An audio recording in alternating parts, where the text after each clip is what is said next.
Hey everybody, I'm Tom Vassell. And I'm Chris Yee. Today we're taking a look at a small game called High Society from Reiner Knizia. This is not a new game. I believe it came out almost 20 years ago. It's been quite a while. It has. Wait, isn't this one from the 90s? Yes. That's more than 20 years ago, Tom. 20 years ago. High Society from Reiner Knizia. It's been remade a couple times, but this is the newest remake of it from Allplay. You may never have heard of it or played it. That's fine. We're going to show you how to play it from the ground up. It's a very simple bidding game, auction style game, and then we'll tell you our thoughts. In this game, each player gets their own deck of money cards. Matching your color, you got 1, 2, 3, 4, 6, 8, 10, 12, 15, 20, and 25. You'll be using those to bid for various luxury cards. At the end of the game, whoever has the highest amount of these luxury cards is the winner. You'll put out a luxury card from the deck, and each person will bid by playing cards face up in front of them. You have to outbid the last person. You can add cards to your bid. If you ever drop out at any time, you'll take all the cards back in your hand. When there's one person left, that person discards all the cards that they bid with, and they'll take that card in front of them. There are some cards that are slightly different. They are negative cards, like this scandal card here. When a scandal card shows up, then everyone is going to bid, but when one person passes, that person will take the scandal, and they put their money cards back in the hand, and everybody else, all the cards that they bid will go away, because scandals are negative. So you can see there's various cards here in the deck of money. Some of them are negative. This one here cuts your final score in half. These will double your score, so you get multiple of these.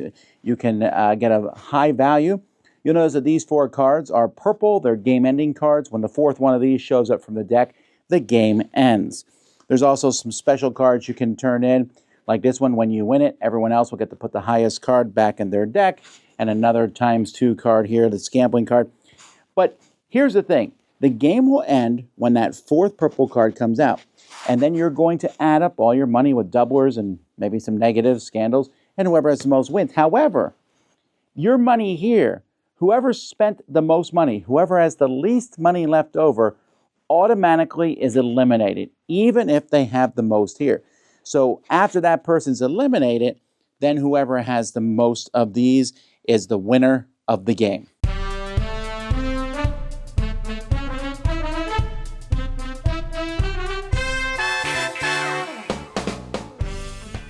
So High Society is as Allplay always does, a really good production. My only complaint about this production is the shelf presence. Oh, it's impossible to read on that box. Where is it? It just disappeared. It has nice gold foiling on it, and from any angle besides like perfectly pristine on, that gold is like a dark gold against this dark background. That's a very minor complaint. It is, but it came up because I was like, where is it in the library? Chris, like, it's right there. Oh, it is indeed. Yes, it might actually get lost on your shelf, like because that foiling's even on the sides and stuff. I do like the foiling on the cards, though.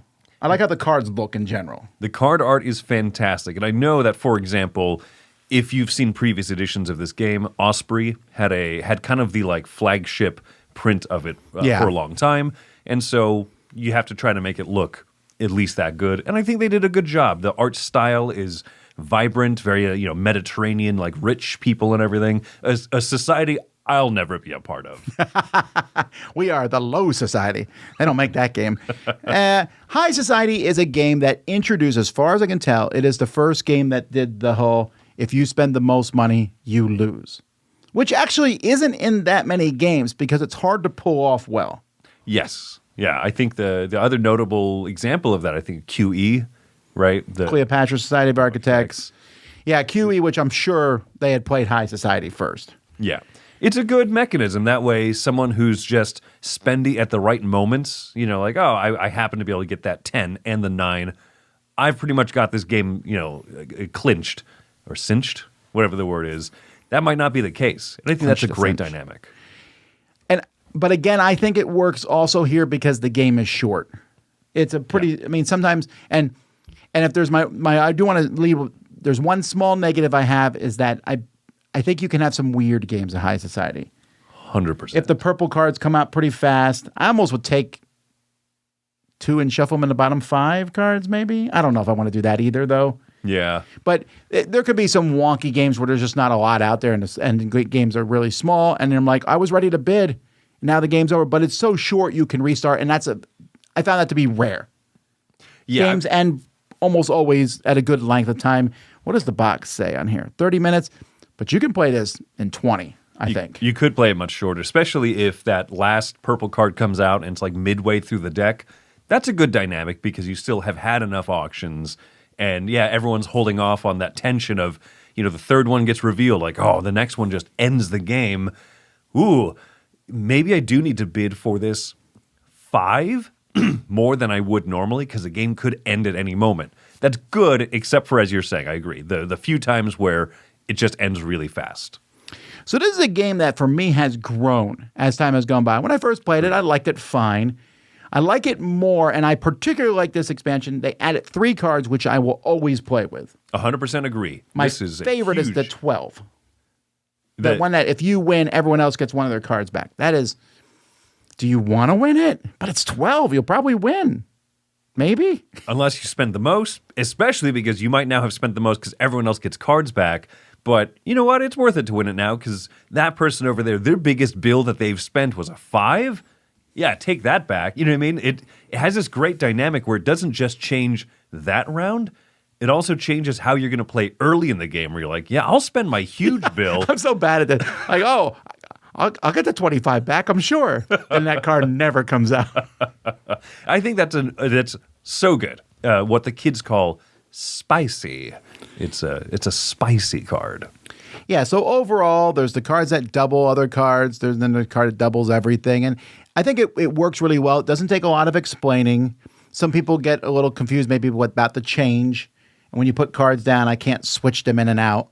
But for the most part, it's just really basic game. And I find it to be an enjoyable, we often use the word filler, games you play in between other things. That's what High Society is. Yeah, I agree. I think that the other 2 new cards in there that have not been in any previous edition, great little touches, right? Something that doubles your end game money so that you can spend a lot and hopefully not be the person who spent the most because you double it.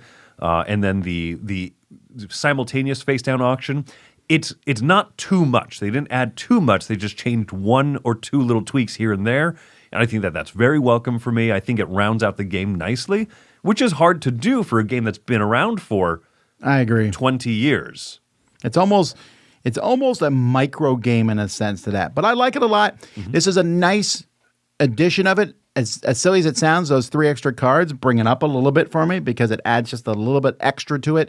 So for me, this is an 8. It's one that someone says, you want to play High Society? I'm like, I got time. Why not? What a good little game. I like it a lot. I'm also giving this one an 8. It's a game that's grown on me a lot, and I think that this new edition, just those few extra cards just kind of give it that extra, it's gas, I think is what the kids say. The slang. Stop trying to be like the kids. Oh, I like being like the kids. It's bussin'.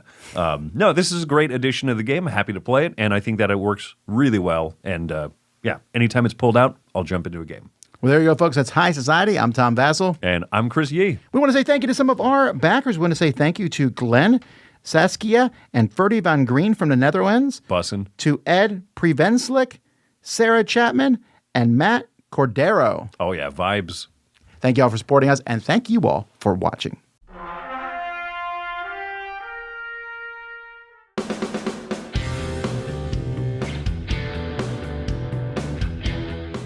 Hey everybody, thanks for watching this video. If you like this review or whatever you just watched, wasn't it amazing?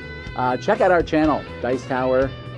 We have all kinds of things. We review games, we do top 10s, we play games live. It's all about board games, but especially the people who play them. Check out Dice Tower YouTube channel.